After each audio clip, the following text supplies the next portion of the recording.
Hindi medium के बच्चों के लिए मैंने कर दिया था, स्टार्ट कर दिया था, लेकिन मेरे पास क्वेरीज आ रही थी कि इंग्लिश मीडियम में भी बनाइए। तो आज से हम स्टार्ट कर रहे हैं योजना मैगजीन, जो कि इंग्लिश मीडियम के बच्चों के लिए भी है, और ये जनवरी 2021 की है, जैसा कि आप सब जानते हैं। तो आइए स्टार्ट करते हैं योजना इंडिया @75 को स्टार्टिंग से।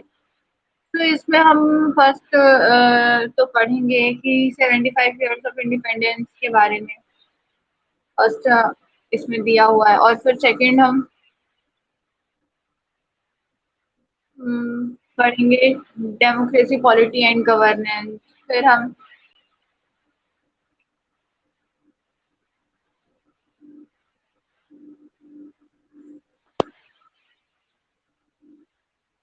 फिर अगर हम इसी में थर्ड पॉइंट देखते हैं, तो इंडस्ट्री @75, एजुकेशन फॉर, फिर है एजुकेशन फॉर न्यू इंडिया। फिर आएगा हमारा नेक्स्ट में हम देखेंगे तो सक्सेसफुल एंडेवर इन स्पेस, फिर फिजिकल फेडरलिज्म, फिर public health innovation. So, infrastructure development, sports and its role in the making of the new India. So, cinema for a new India, agriculture, the road ahead, then Indian art and culture, और फिर ये हमारी magazine complete होगी तब जाके। तो आइए start करते हैं हम इसका फर्स्ट टॉपिक, जो कि 75 ईयर्स ऑफ इंडिपेंडेंस के बारे में है, जो कि श्री वेंकैया नायडू जी ने लिखा है। So, India is on the cusp of a major transformation. Our aim is to build an ecosystem where everyone can reach his or her full potential and lead a fulfilling and meaningful life. The youth should be at the forefront of fighting social evils like corruption, casteism, communalism, and gender discrimination. They should take lead in the transformation of nation today. India needs to grow at a rapid pace to raise the standard of living of the people.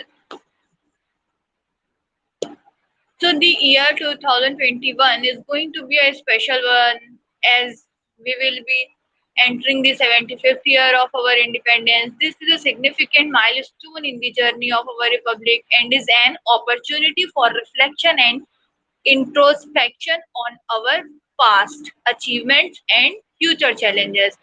After centuries of subjugation and struggle, when India attained independence on August 15, 1947, it was a new dawn filled with hope and promise of a better future. But challenges were enormous.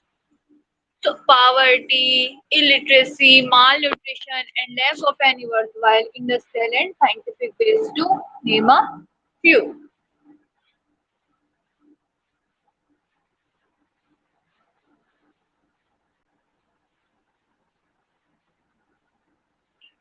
So today we have come a long way since those days of want and scarcity. India is recognized as an emerging world power. We are the third largest economy in terms of purchasing power parity.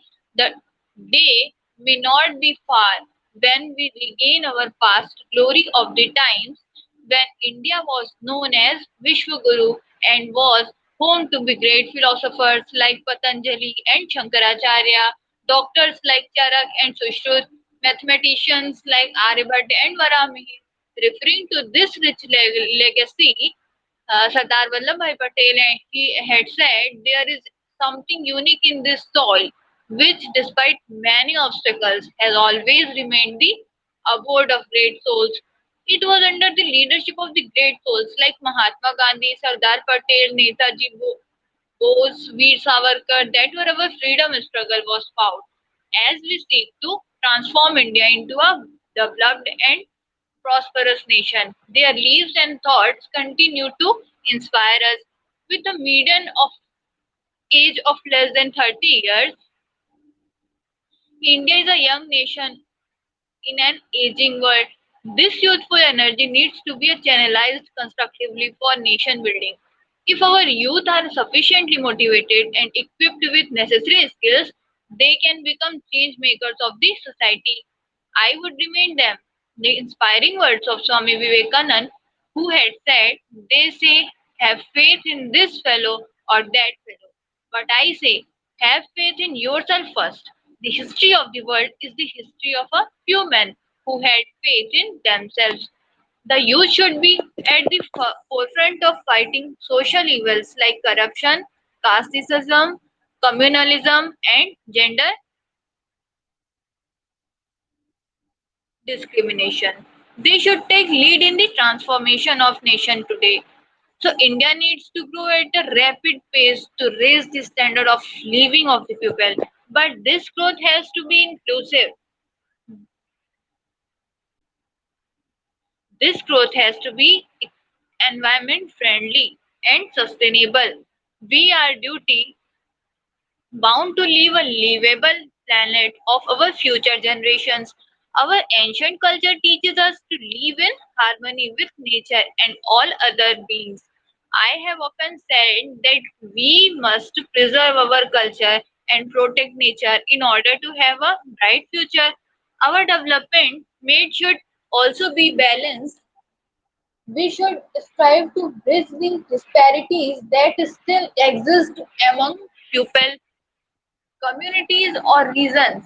We should endeavor to bridge the rural urban divide and the emerging digital divide. It is true that the government alone cannot fulfill all these tasks.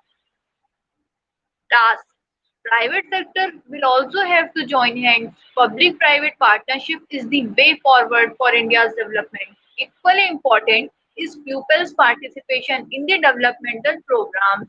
The success of Swachh Bharat mission has amply demonstrated that government programs should become mass movement, owned and led by the pupil. India is on the cusp of a major transformation. Our aim is to build an ecosystem where everyone can reach his or her full potential and lead a fulfilling and meaningful life.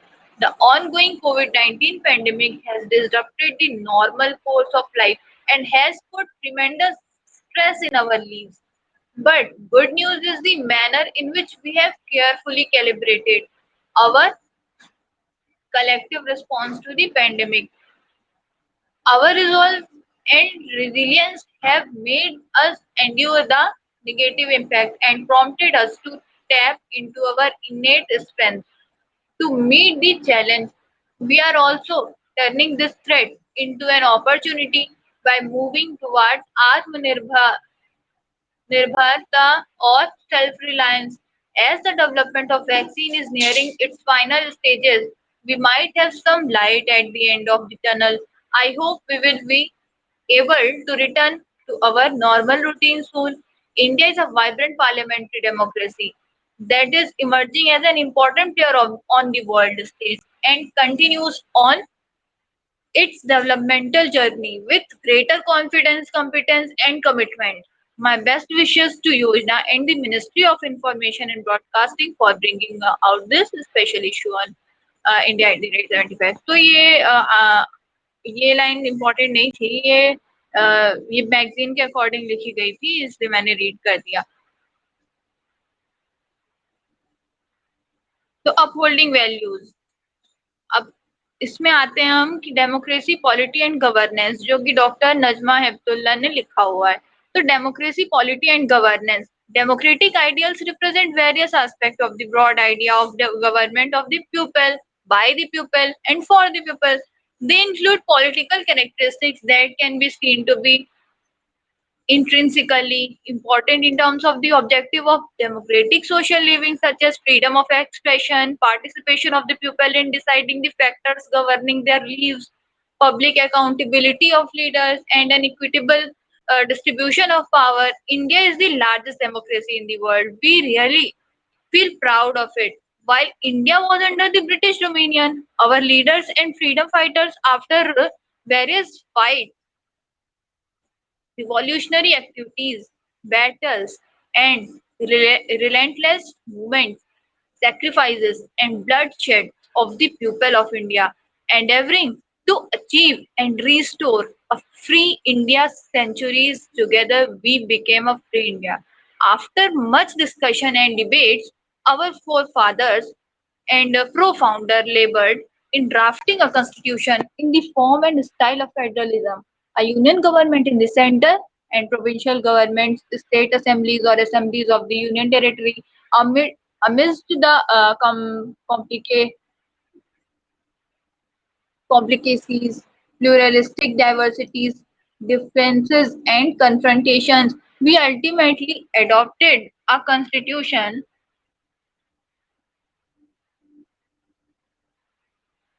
of India on November 26, 1949, opting federal form of government with the preamble Sovereign Socialist Secular Democratic Republic. Our constitution in its preamble aspires to build a sovereign socialist secular democratic republic dedicated to ideas of justice, liberty, equality and fraternity.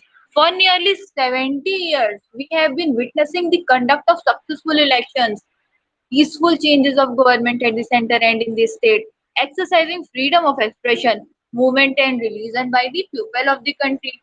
However, unfortunately, people of the country more often than not experience rampant inequalities, injustice, or non-fulfillment of social expectations as assured in the Indian Constitution. Therefore, the original concept, public perception and philosophy behind the term democracy has been degraded because of the misuse, abuse, and misinterpretation of the same to fulfill ulterior motives of the vested interest. So, democracy as a system of governance is supposed to allow extensive representation and inclusiveness of as many people and views as possible to feed into the functioning of a fair and just society.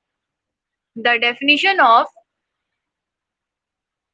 democracy is incomplete unless it is defined in social and individual contexts. Nevertheless, in the recent years in our country, it becomes phenomenal that the attitude and behavior of the politicians and elected persons and the actions of the political parties, their way of functioning, organization, and the mode of campaigns dilute the concept and philosophy of democracy.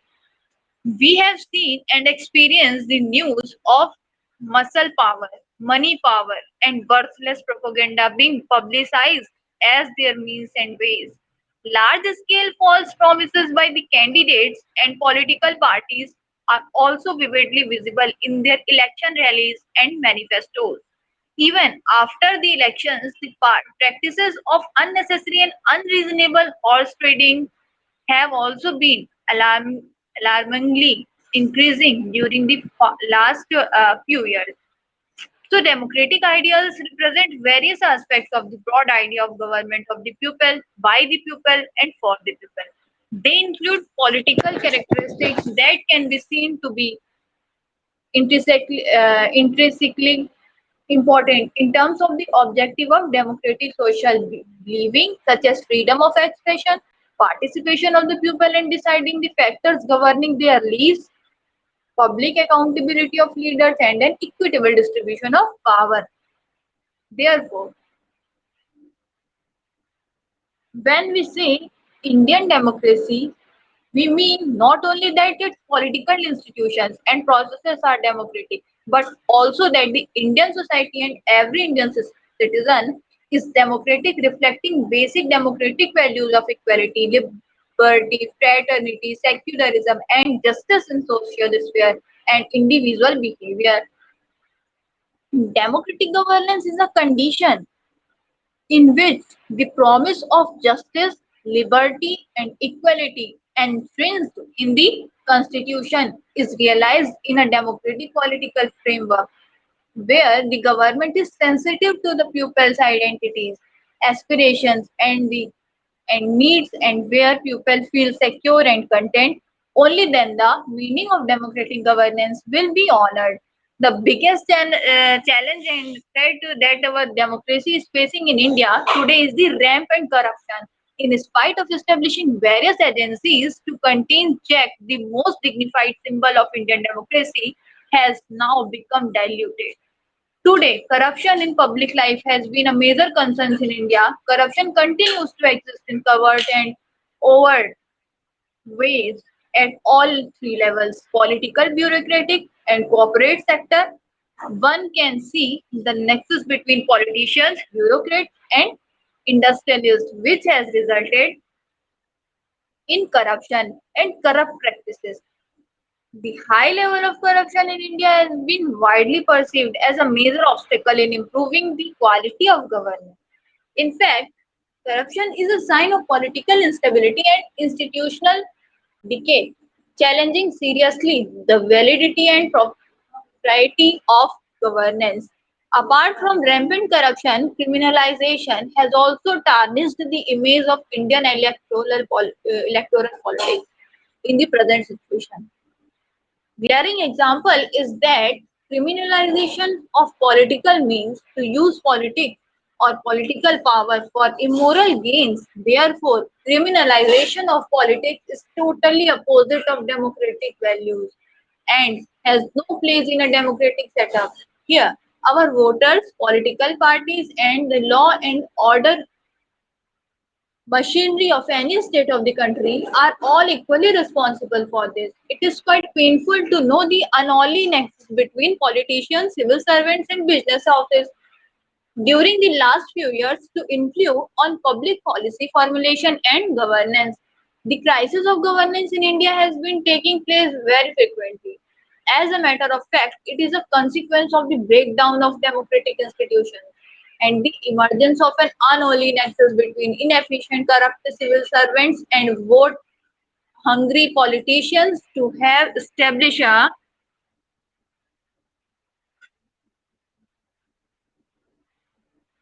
good governance does not occur by chance. It is associated with responsible political leadership, enlightened policy making, and a civil service imbued with a professional ethos. To have a good governance is a collective effort and not individual. However, a team of dedicated and honest public leaders from every field is quite indispensable at this critical juncture.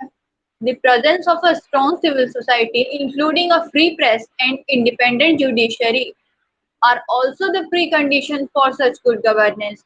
It must be demanded by citizens and nourished explicitly and consciously by the nation state.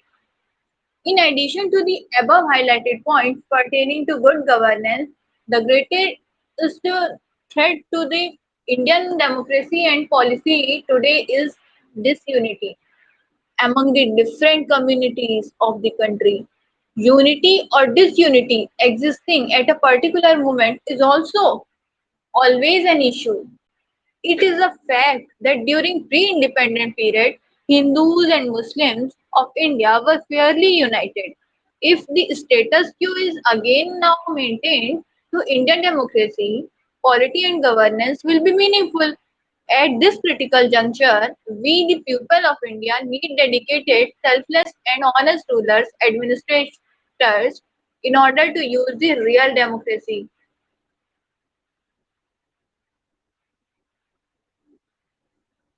and good governance. All the citizens of our country should always remember that India is a nation of unity in diversity.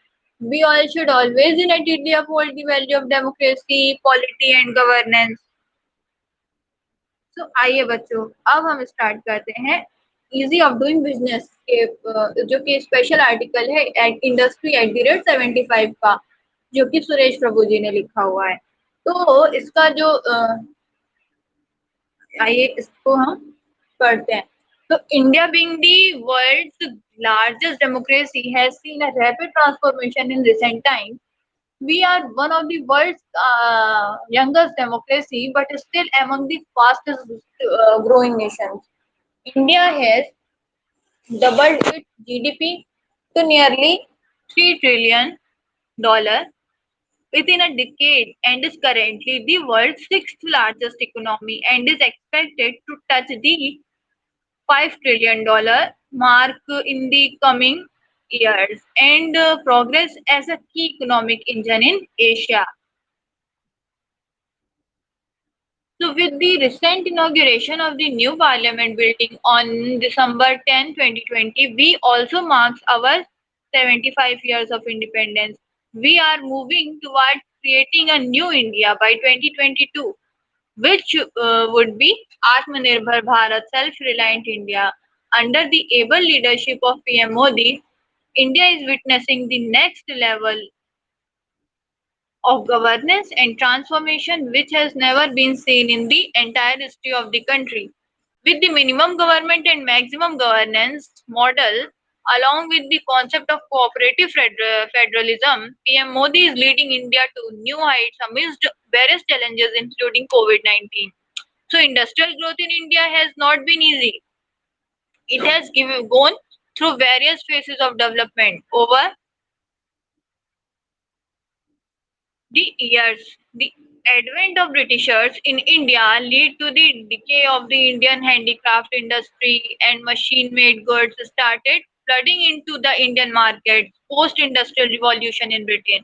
The policies of the British encouraged the imports of their goods and exports of raw materials from India, independence things but after independence, things started changing, and through the subsequent 5 year plans, government shifted its focus on industrialization. The first 5 year plan mainly focused on the development of both the private and public sectors. The second plan on Mahalanobis model gave priority to industrialization. The third plan, along with the first and second ones, helped build up the capital goods industries in India. Between 1965 to 1980, industrial growth saw a decline, mainly due to the negligence of the consumer goods sector in the first three plans. But between 1980 to 1991, industries recovered from downfall due to an increase in the productivity of Indian industries and improvement in manufacturing and capital goods sector. Post 1991 economic liberalization of India, many reforms were brought which helped shape the future of industries in India. So India's ease of doing business rank according to the World Bank Easy of Doing Business Report 2020 is 63rd among 190 countries. This is a jump of 79 positions from 140 12th in 2014 to 63rd in 2019 among 10 parameters for measuring EODB. So easy of means easy of doing business. So rapid changes have been brought, especially in issuing construction permits, where India's ranking has improved from 184 in 2014 to 27 in 2019, and ease of getting electricity, where the ranking has improved from 137 to 22. On the other hand, FDI inflows between April 2014 to September 2019 stood at $319 billion, which is nearly 50% of total FDI inflow in the last 20 years. During financial year 2020 or 2021, the total FDI inflow of $35.73 billion is the highest ever for the first 5 months of the financial year.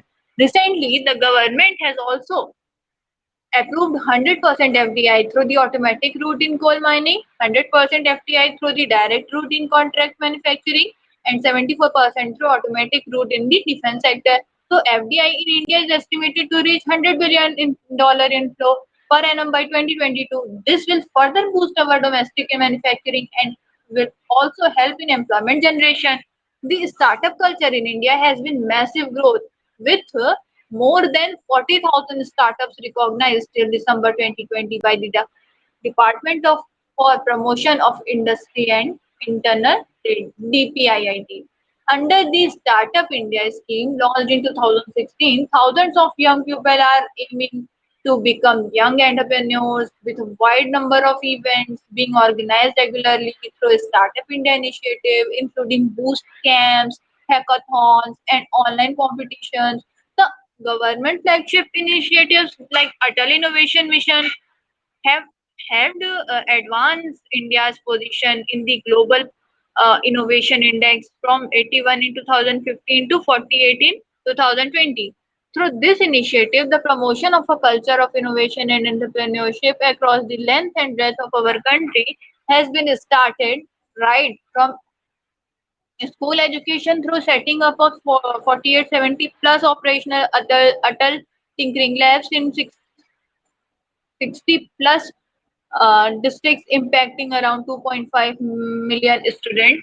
The National Institution for Transformating India, Niti Aayog, is playing a big role in tackling development challenges in the country through policy advocacy. So, 115 districts have been identified across the nation as aspirational districts and are being ranked based on progress being made. Delta ranking on a real-time basis based on 49 indicators from the five identified thematic areas: health and nutrition, second education, third agriculture and water resources, fourth financial inclusion, and fifth and skill development and basic infrastructure. In December 2019, Niti Aayog had released the second edition of the Sustainable Development Goals India Index and an online dashboard to track the progress on 17 SDGs of all the states and union territories. On a set of 100 national indicators, India has made considerable progress, especially in SDG 6, clean water and sanitation, by constructing over 11 crore toilets to become open defecation free in 5 years through Swachh Bharat Abhiyan launched in 2014. So PM Modi was conferred the Global Goalkeeper Award by the Bill and Melinda Gates Foundation in 2019 for this campaign, which was also marked Mahatma Gandhi 150th birth anniversary. The Digital India campaign launched in 2015 has assured the creation of a digitally empowered society and knowledge economy. Development of broadband highways, universal access to mobile connectivity, public interest assess programs, e-governance, among others, have seen considerable growth with Aadhaar Smart Cities Mission, Bheem UPI, RuPay, GSTIN, GEM portal, government e-marketplace, DigiLocker coming under the aegis of the Digital India program through the BharatNet program, which is also the world's largest rural broadband connectivity program. 2.5 lakh gram panchayat. Please remember, 2.5 lakh gram panchayats are being connected by a fiber optic network, of which around 1 lakh 48,000 connections have been achieved so far. So India's Aadhaar has become the world's largest biometric database, with almost 125 crore Aadhaar cards being issued so far and displaying a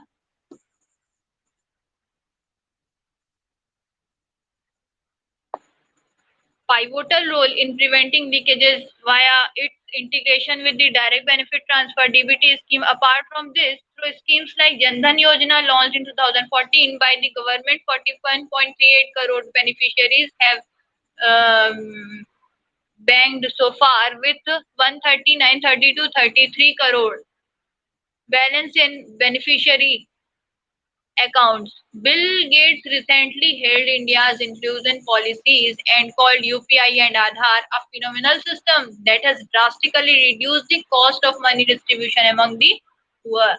According to the 2019 Global Multidimensional Poverty Index, please remember, India has lifted 271 million people out of poverty between 2006 and 2016. Mudra loan scheme launched in 2015 by providing credit up to 10 lakh to non-farming and non-corporate micro and small enterprises has helped enable every last mile financer to lend credit to all types of business in the country. Pradhan Mantri Kisan Samman Nidhi Yojana launched in 2019 is providing 6,000 per year as minimum income support to all farmers. The recent agriculture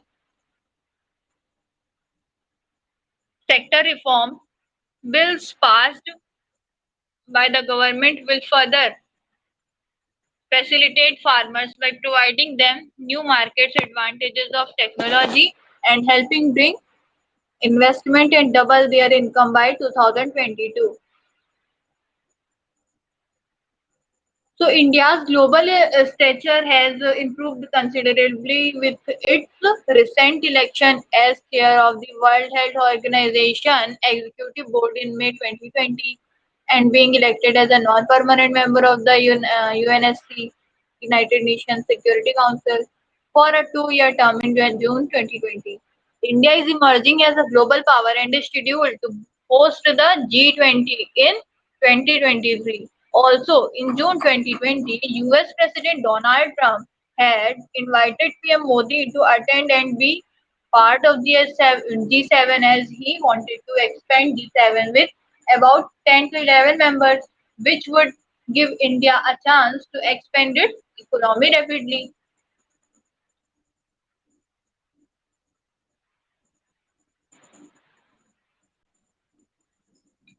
So today India faces some major challenges like tackling the COVID-19 pandemic, cross-border terrorism, and competition from global markets. But it is important to note that India is dealing strategically with all these challenges, as it has especially dealt with the pandemic better than any country in the world. We have the highest recovery rate of around 95% and a plan in place to distribute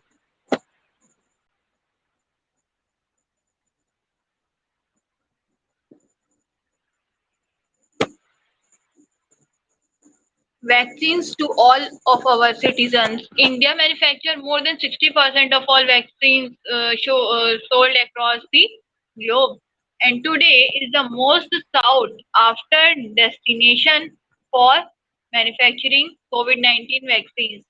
The world's largest distributor of vaccines, Serum Institute of India, is also located in India. Atmanirbhar Bharat economic stimulus relief package of 20 lakh crore, amounting to 10% of GDP, was released this year to fight the pandemic. 80 crore people were given free food grains till November 2020 under PM Garib Kalyan Yojana, and 20 crore women Jan Dhan holders were given 500 per annum for 3 months. Manrega wage rate was increased to 202 per person per day and is benefiting 13.62 crore families. The new National Education Policy 2020 will make India a global knowledge superpower. Today, artificial intelligence, machine learning, and big data are setting the path for the future, and data and India is not far away. Through the Swayam portal, the government is bridging the digital divide for the students who have limited access to the digital revolution and have access to the digital revolution and have not been able to join the mainstream of the knowledge economy. Under the Make in India initiative, the MSME contribution to the GDP is being targeted to be increased to 50% from the existing 30%, which will create 5 crore jobs in the next few years. In my tenure as a union minister holding different portfolios with active support from PM Modi have brought many changes. As a union minister for commerce and industry between 2017 to 2019, new industrial policy proposed and finalized the policy through nationwide consultations with various stakeholders, boosting domestic manufacturing at the district level to achieve USD 5 trillion economy. Trade promotion, taking steps towards a more focused approach towards export promotion, pivoting multilateralism on India, investment promotion, technology and innovation, boosting the startup ecosystem, forward-looking policy making. As a Union Minister for Civil Aviation between 2017 to 2019, policy making released India's first ever national air cargo policy, maintenance, repair and overhaul MRO policy, national green aviation policy and drone policy. Promotion of the aviation industry drove the implementation of the regional connectivity scheme or UDAN. More than 12 lakh passengers flown under UDAN till 31st January 2019. In 28 months of Udan 69 unserved airports, 31 helicopters, and 6 water drones were awarded. So, facilitating the implementation of setting up water aerodromes across 5 states in the country. As the Union Minister for Railway between 14 to 17, 2014 to 2017, customer focus. Historically known to be less responsive towards customers, changed the approach of Indian Railways from passengers to customers. Planning and investment affected a paradigm shift in railways project financing by leveraging extra budgetary resources, including various innovative measures. Infrastructure creation led railways to achieve a quantum jump in infrastructure creation, spending, and improving connectivity. Sustainability effectively made sustainability an integral part of railways strategy. Governance and transparency. Staunch advocate for transparency, leveraged technology and delegation to improve governance in railways. As a current Prime Minister, Sherpa to G7 and G20, I am shaping the official agenda of the Government of India on key issues for G7 and G20 summit, and in a short span have engaged with global leaders, thinkers, and led delegations across the globe. I have recently joined Rishihood University as its founding chancellor, and also have launched the Cooperative Development Forum (CDF) with 7 prominent cooperative leaders who will work towards promoting cooperative movement in the country and boost the rural economy, and the India Bamboo Forum (IBF), where a voluntary group of 55 committed leaders in the bamboo sector will promote entrepreneurship, research, and trade of high quality bamboo products in a sustainable manner. Seeing the pace of development in India under PM's leadership, I am hopeful that we will overcome all the challenges that our country is facing today and creating a new India by 2022, where industrial sector will play a major role in this transformation. So, education for New India. So, education develops cognitive, social, and soft skills, including cultural awareness and empathy, perseverance, and grit, teamwork, leadership, communication, among others. Thus, by 2022, New India will provide a strong foundation for an education system based upon the principles of accessibility, equity, quality, affordability, and accountability. The education of New India will enable learners to foster character making while preparing for gainful and fulfilling employment. From ancient times, our education system has focused on the pursuit of knowledge, jnana, wisdom, pragya, and truth, satya, as the highest human goal. Institutes such as Takshashila, Nalanda, Vikramshila, Vallabhi, and set up the highest standards of multidisciplinary teaching and research while fostering internationalization at home. India has been honored as the land of prodigious scholars such as Charak, Sushruta, Aryabhat, Varamihir, Bhaskaracharya, Brahmagupta, Chanakya, among several others. Their contribution has been appreciated and valued across the globe, ushering the rich legacies to the world knowledge system. However, sadly, the essence of the Indian education system was crushed in the following eras. Dharmapalji, in his book The Beautiful Tree, Indigenous Indian Education in the 18th Century, radically appraised the education system under Britishers. He mentions that with the coming of Britishers in India, the indigenous institutes became extinct by the late 19th century. The British schools catered to very few. According to the 1879 to 1880 report of the Director of Public Instruction for the Madras Presidency, the total number of educational institutions were 10,553. The education imparted focused mainly on reading. Even the skills of writing and arithmetic were cultivated in few. The system was entirely alien and ruthless, as wished by Lord Macaulay. The irrelevancy of the education system being burdened the education post-independence too forlornly. We began the journey of free India with a relatively low level of attainment of education. Back then, we had only 17 universities and 636 colleges and 1,90,441 schools. The standard of education was unsatisfactory with too much emphasis on English and too little on Indian languages, estranged from Indian knowledge system. These the situation called for a radical reconstruction of education for the nation to progress. The concerns were widely addressed in several commissions and committees like the University Education Commission, Secondary Education Commission, National Education Policy,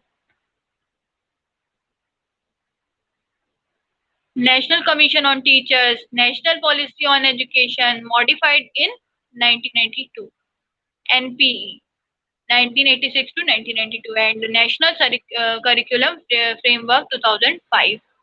Significant development has been made post the enactment of the Right of Children to Free and Compulsory Education Act 2009. The literacy rate presently stands to 74.04% as compared to 14% at the time of independence. The present education has 15,000 lakh 50,000 six schools, 9 lakh 416,895 teachers, and 24 crore 78,053 and 53,688 students at the student level, while there are 993 universities, 39,931 colleges, and 10,725 stand alone institutes as per AISHE report 1819.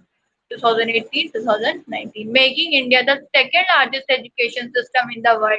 It is under the dynamic leadership of the Prime Minister the higher education institutes have been able to excel across the globe.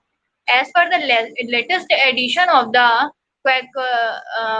Quarterly Simon's US World University Ranking, in comparison to 21 institutions in 2019, the latest edition has seen 26 Indian departments entering the top 100 list for their subjects. Moreover, QS has also seen an increase in the number of Indian program ranking among the global top 50.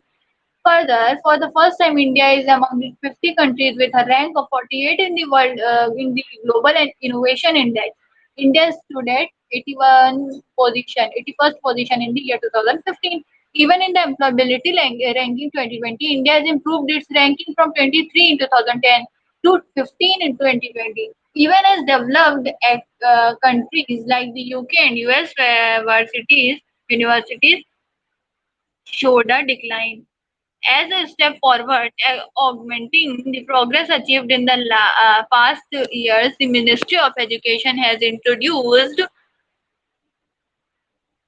the National Education Policy. The policy is introduced in response of the changes that have happened in the past decade. Post the last education policy, it aims to cater to the many growing developmental imperatives of this country on the one hand, while creating a just and equitable society on the other. As PM has said, we are a forward looking civilization and a vibrant democracy that looks to interact with other countries to build a better world. The policy stands true to this vision and thereby proposes revision and revamping of all aspects of the education structure, including its regulation and governance, to create a new system that is aligned with the global aspirational goals of 21st century education, while remaining consistent with India's traditions and value systems. It lays special emphasis on the development of the creative potential of each individual in all its richness and complexity with global mindset. It has the power to make Atmanirbhar Bharat while being reliable support to the world. The the new education policies will enable students to move towards learning to learn with the spirit of critical inquiry, problem solving, and creativity. Students will be provided with a platform to evolve themselves in a culture of multidisciplinary education and innovation. Along with science and mathematics, the curriculum and vocations will equally include arts, craft, humanities, games, sports, languages, literature, culture, and values. This will enable holistic and well-rounded development of students, nurturing realization and liberation of the self. The education of New India will enable learners to foster character making while preparing for gainful, fulfilling employment. Education will develop both cognitive, social, and emotional skills, also referred to as soft skills, including cultural awareness and empathy, perseverance, and grit, teamwork, leadership, communication, among others. Thus, by 2022, New India will provide a strong foundation for an education system based upon the principles of accessibility, equity, quality, affordability, and accountability. Surely, the nation is set to bring a significant transformation in the history of the education system under the leadership of PM. I am sure we will be able to achieve the first milestone towards India's becoming a Vishwa Guru in 2022 while we celebrate the 75th anniversary of India's victorious independence. All glories to his enigmatic and inspirational vision, who has been the constant force behind the formulation and implementation of the national education policy vision. So, thank you, students.